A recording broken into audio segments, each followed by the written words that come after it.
Y'all have a good Christmas? Yeah. Is anybody besides me glad that shit's over? I fucking hate Christmas. I have since I was in the 3rd grade, when I found out there was no such thing as Santa Claus. No, it's not that I found out there wasn't one, it's how I found out. I was laying in my bed and I heard, ho, ho, ho, this is a Merry Christmas. So I ran out there all excited and I saw my mom blowing Santa Claus. I said, Mom, don't do that. That's not even the bike I asked for. I kind of wish I had recognized the voice when he told me to take my ungrateful ass back to bed. That might have stopped me from saying, fuck you, you fat son of a bitch, I'm telling my dad. Because when he snatched that hat and wig off and I saw that it was my dad, I literally shit my pants. Because my dad's Santa Claus. And when he started whooping me with that big black belt and his pants still around his ankles and a semi-hard on, it's kind of awkward. You may notice my voice, I'm battling laryngitis, so if it goes out, just keep nodding and laughing like you understand what I'm saying. This afternoon I went to HEB.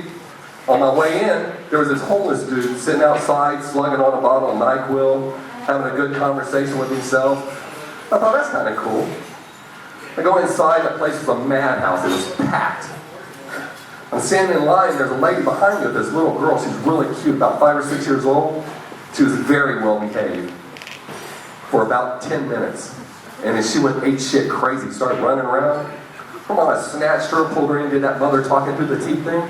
She said, if you don't settle down, I'm gonna tell your father. Little girl looked into her mother's eyes and said, go ahead. And I'll tell your father that I saw you with my daddy's pee in your mouth.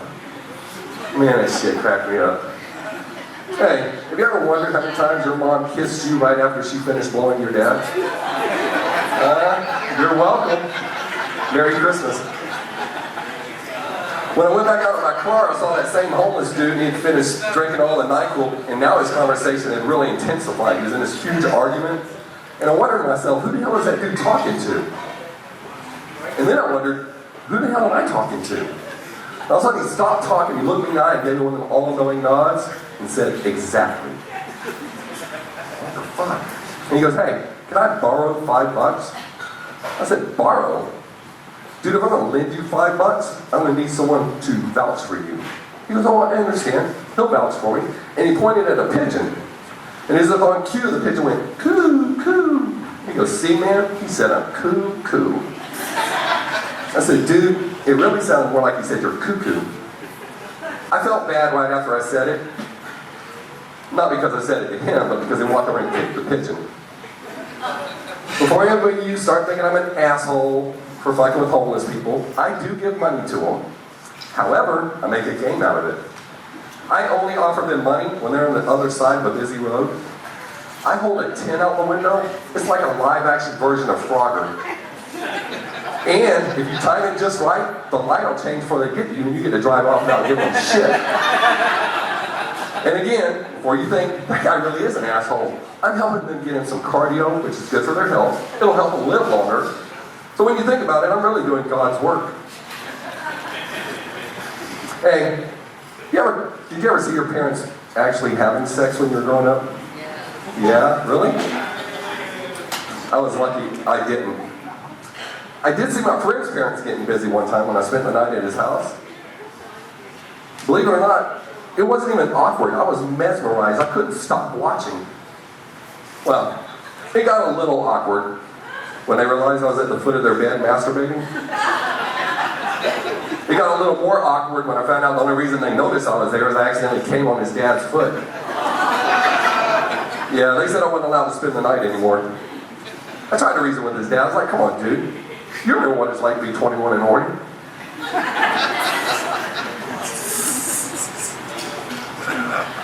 You know, I know it's in style now to wear thrift store clothes, but when I was growing up, it was not. Now, I didn't mind wearing them. My parents did the best they could. I didn't care for it too much when someone at school recognized something that I was wearing that used to be theirs. I really didn't like it when the bullies recognized them, because not only did they tell everybody, they made me give them back. I can't count how many times I walked home from school in clothes that I had made out of paper towels and duct tape. Why do celebrities keep giving their kids dumb names? You know, like Lil' Kim, she just named her daughter Royal Rain. Nobody's gonna call her that shit when her mom ain't around. Kim and Kanye named their daughter Northwest. That's just fucked up. Name your kid after map coordinates. Hey, if you are one of those people that has a fucked up name, I don't care how long it's been passed down from generation to generation, change it. I did. Break the chain. I wasn't born Bobb Sixx. I got the same name as every firstborn male on my dad's side. You know what? The new year's coming in. Let's try something new. I'll tell you my birth name. It's pretty hard. I haven't said this out loud in a long time. I was born Dieter Sock von Hund, which is kind of fucked up. See, that's why I changed it. Now, roughly translates into English as James Dog Dick. There are worse things than growing up with that name, like having that name and being uncircumcised, so literally having a dog dick. There's even worse things than that. Like some asshole, somebody down there must be uncircumcised because those two ladies laughed really hard at that. That's awesome. There's even worse things than that, and that's like some asshole at school finding out both those things and telling the whole goddamn school! In with the good, out with the bad. Cleansing breaths. Okay, so when I turned 18, I changed my name to Bobb Sixx. And before any of you start wondering, Sixx has nothing to do with the length of my dick. I'm sure if I pulled on it hard enough, I could stretch it out to 6 inches. But by then it's just going to look like a well-used number 2 pencil, and that's not going to do anybody any good. I know that because my wife told me. Is she right, ladies? Yeah? There you go, guys. Now you know who's trying masturbating with a number 2 pencil. I don't believe you fell for that shit. Everybody else was quiet. But I do appreciate that. So a few years after that, I decided to complete my transition and get circumcised. Can you believe it cost $2,800 for an adult circumcision? That's an assload of money. But being a cheap bastard and do-it-yourself kind of guy, I decided I'd do it myself. I figured it'd be a lot cheaper to buy an 8-ball of cocaine, a bottle of Jack Daniels, a paper cutter, a large spring, and 2 screws. Sort of a do-it-yourself circumcision kit. So I did most of the 8-ball, drank about half the bottle, decided I was ready. I put the paper cutter on the table, attached the spring to the handle of the table, lifted the handle, stretched my foreskin through, counted to 3, and let it go. Yeah, some of you just did. I winced too. So I cut most of it off, but not quite all of it. It left this little flap of skin on the bottom. Kind of looks like a cape. So now I call my dick Underdog. I come from a different generation than most of you. I'm not into shaving all my pubes off. But, for some reason, after 20 some odd years together, my wife decided tonight would be the perfect time to tell me she hates my pube dreadlocks. So I guess I'm going to have to do a little manscaping. I think what I'll do is shave them like a little landing strip.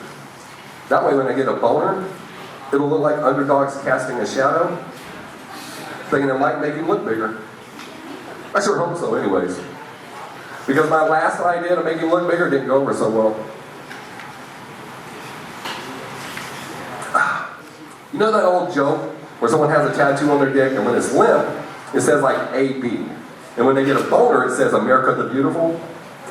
I thought that shit might really work, so I went and got a tattoo on my dick. So when I'm limp, it says A.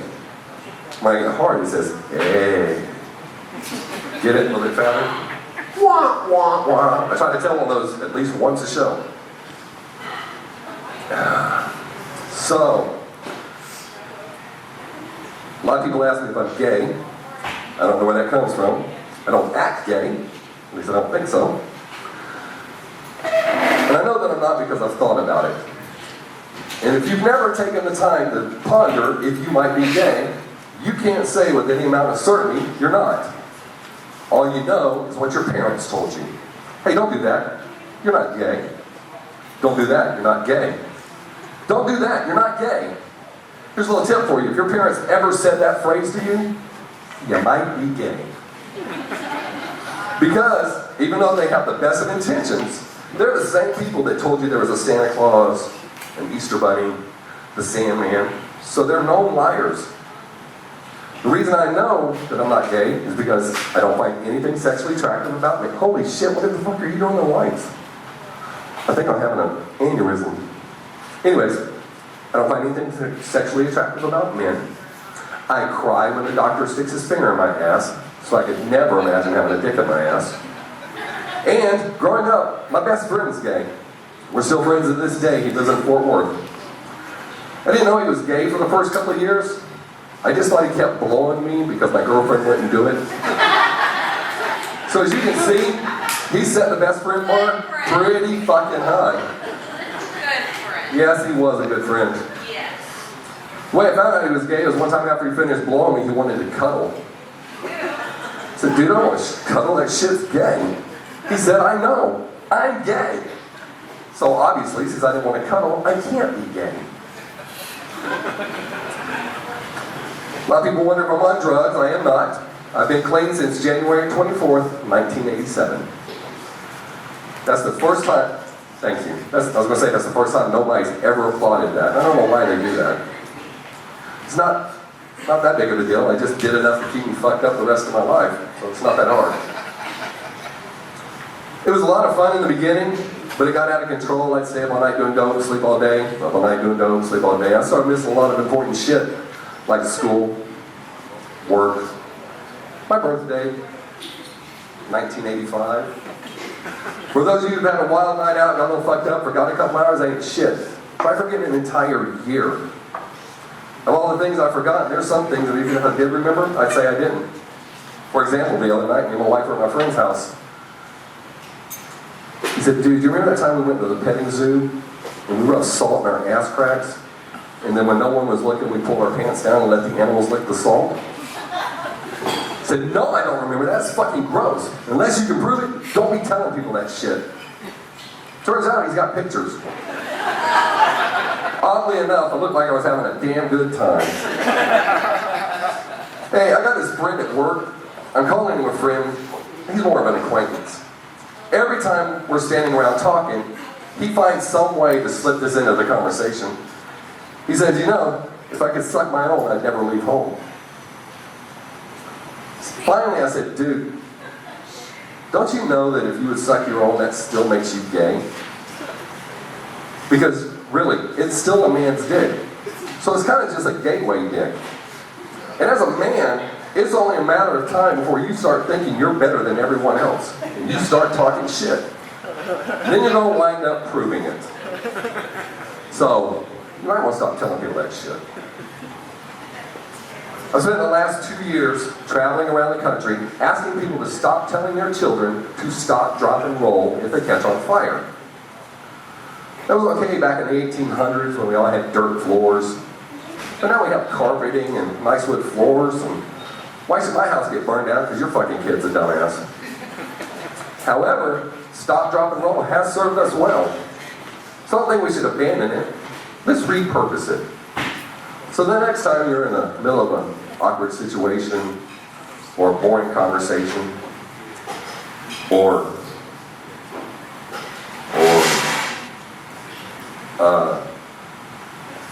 you're performing in a comedy show at Shenanigans and you forget your closer,